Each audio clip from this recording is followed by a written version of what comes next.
What has, among other things, Bill Foster, Claw, a childlike being known as Wondar?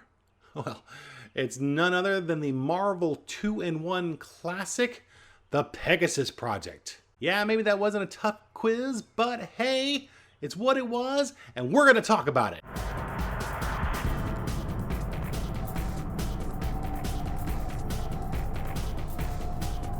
So welcome to Kevin's commentary on comics. Now, Marvel 2-in-1 has been one of those series that I've always felt has been a little bit underrated.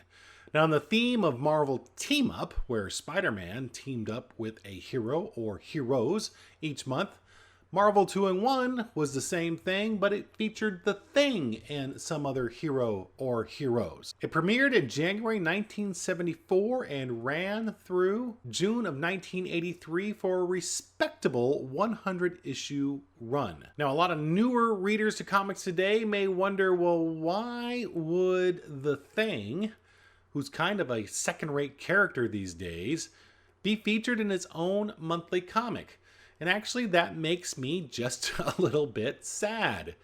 The Thing, back in the 70s, you could not find a bigger star outside of maybe your Spider-Mans and your Hulks. Now, I'm not really sure what happened, but by the end of Marvel 2-in-1, or maybe as it went into his solo book, which premiered shortly after Marvel 2-in-1 ended, called simply The Thing, he just kind of fell down the pantheon of Marvel characters. It only lasted 36 issues, so maybe this is why he was no longer at the forefront of the Marvel universe. But in the 70s, man, Ben Grimm was the shiznit, if you don't mind me using an out-of-date pop culture phrase. And there's no better example of his greatness than the 5-issue story arc that is known as the Pegasus Project. Now, a lot of people want to refer to the story arc as Project Pegasus, but nope, it was called the Pegasus Project, as you can see by the little title card here.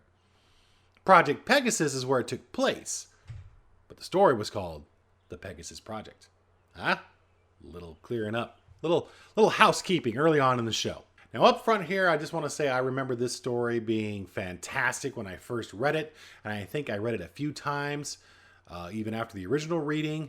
And so when I started Kevin's commentary on comics, this was one story arc that I wanted to make sure I reviewed. And thankfully, when I reread all those issues just recently, it holds up, man. It holds up great. And as a matter of fact, it is the perfect example of a multi-issue story arc done right. Not too long, not too short, not too confusing, not a bunch of really deep subplots. All the subplots are right there on the surface. They're pretty easy to follow and ends with what I thought was a pretty good little bit of a shocker ending. The story was written by Mark Gruenwald and Ralph Macchio. It was initially drawn by John Byrne and Joe Sinnott, and then finished up by George Perez and Gene Day. Now, that is a powerhouse set of names in the comic book creating industry. So you got all of this coming together and just really is the perfect storm of comic story goodness. So let's not waste any time. Come and jump into the Pogo Jet and let's join Ben Grimm as he arrives at Project Pegasus. This is in Marvel 2-in-1 number 53, The Inner War. Now, Ben is at Project Pegasus because he wants to check in on his buddy Wondar, the childlike being from outer space, who was last seen in issue number 42. So the Thing gets hired on as a special security detail, mainly just to check in on Wondar, but also to help out where he can. Now, Project Pegasus is a facility for energy research, and in fact, Pegasus stands for Potential Energy Group's Alternate Sources United States. Man, the writers really probably thought long and hard to come up with that acronym. Now, after Ben gets cleared getting into the facility, he thinks he's going to earn his keep right away when he runs into a former Fantastic Four foe called the Crusader, from Fantastic Four 163 to 164. Now, as all heroes do when they first meet each other, they had to, of course, fight.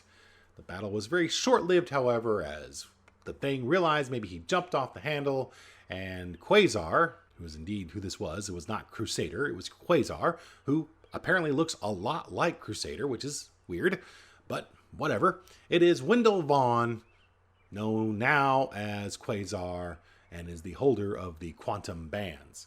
Now, I do have to say that from this point that I was introduced to Quasar, I became a huge fan of him and the quantum bands, read his solo series that was in the late 80s, early 90s, thought that character was great. So Vaughn explains that he is the director of security after a short stint with a SHIELD super agents program that ultimately failed. Hey, it had the Texas Twister on it, so how could it possibly have succeeded? After a little recap of his history, we are introduced to the main villain in the story, although the Thing doesn't know it yet, and all we know is that he is for sure a bad guy.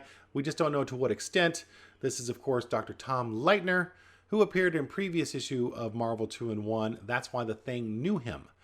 But after the Thing and Quasar walk away, Leitner goes off to his room, gets a little